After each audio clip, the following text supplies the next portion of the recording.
হরি বল। আশা করি সকলে ভালো আছেন। সনাতন ধর্মে একটা পবিত্র শব্দটা হলো ওম। এই যে শব্দটা, এটাকে সনাতন ধর্মে একটা পবিত্র শব্দ হিসেবে মানা হয়।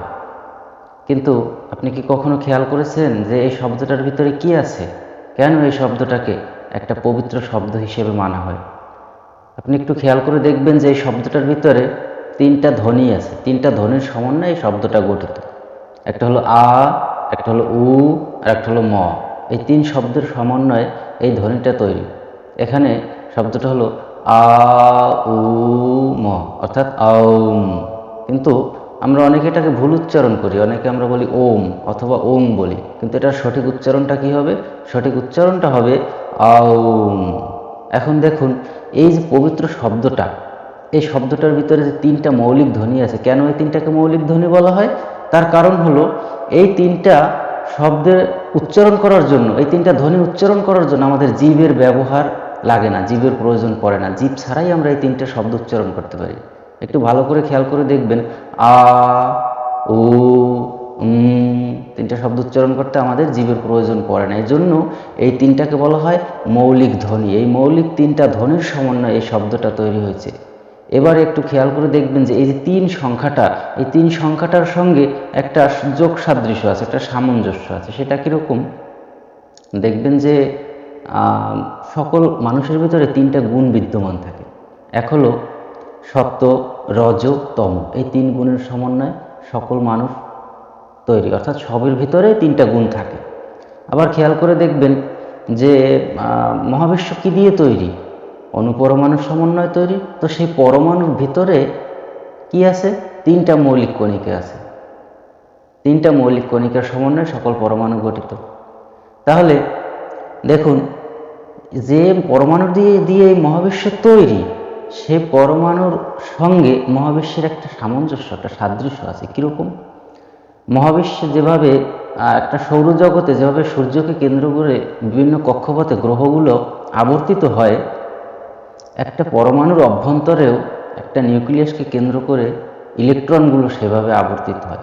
একটা কত বিশাল কল্পনা করা যায় না, আর একটা কত ক্ষুদ্র খালি চোখে দেখা যায় না, অথচ দুটোর ভিতরে কত সাদৃশ্য আছে।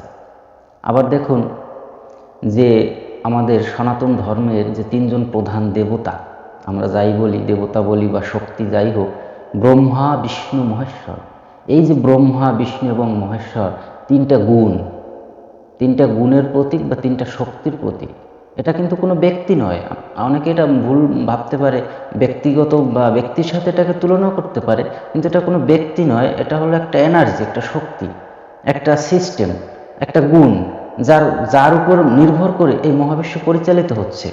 যদি এই তিন গুণ কার্যকর না থাকে, তবে সৃষ্টি, কোনো জীবজগৎ টিকবে না। কীরকম? এই তিন গুণ কিন্তু সর্বদা আপনার উপরে বিদ্যমান, আপনার উপরে ক্রিয়াশীল। এবং যদি এক মুহূর্তের জন্য এই ক্রিয়া বন্ধ হয়ে যায়, তবে আপনি মৃত। সকল জীব মৃত। কোনো জীব আর জীব থাকবে না, জীবিত থাকবে না। কীরকম? দেখুন, ব্রহ্মা, তার কাজ কি? তিনি হলো সৃষ্টির শক্তি ব্রহ্মা। তাহলে প্রত্যেক মানুষের শরীরে প্রতিনিয়ত নতুন নতুন কোষ সৃষ্টি হচ্ছে, অর্থাৎ ব্রহ্মার শক্তিটা ক্রিয়াশীল আছে। আবার বিষ্ণুর কাজ কি? রক্ষাকর্তা, পালনকর্তা। প্রত্যেক জীবের শরীরে যে কোষগুলি আছে, বিভিন্ন রোগ জীবাণুর হাত থেকে প্রতিনিয়ত সেগুলি রক্ষা হচ্ছে। তো রক্ষা হচ্ছে। তাহলে বিষ্ণু শক্তি ক্রিয়াশীল আছে। আবার শিবের কাজ কি? ধ্বংস করা। তাহলে প্রত্যেক জীবের শরীরের কোষগুলি একটা নির্দিষ্ট সময় পরে ধ্বংস হয়ে যাচ্ছে, অর্থাৎ শিব শক্তিও ক্রিয়াশীল। তবে এই তিন শক্তি বা তিন গুণ যদি ক্রিয়াশীল না থাকে, তবে কোনো জীব জীবিত থাকবে না। এই সৃষ্টি জগৎ মহাবিশ্ব এভাবে আর পরিচালিত হবে না। মহাবিশ্বের দিকেই তাকান না, প্রতিনিয়ত মহাবিশ্ব সৃষ্টি হচ্ছে, প্রসারিত হচ্ছে। আবার নির্দিষ্ট নিয়মে একটা সময় পর্যন্ত সবকিছু রক্ষিত হচ্ছে, আবার একটা সময়ের পর সবকিছু আস্তে আস্তে বিনষ্ট বিনষ্ট হচ্ছে। এটাই নিয়ম।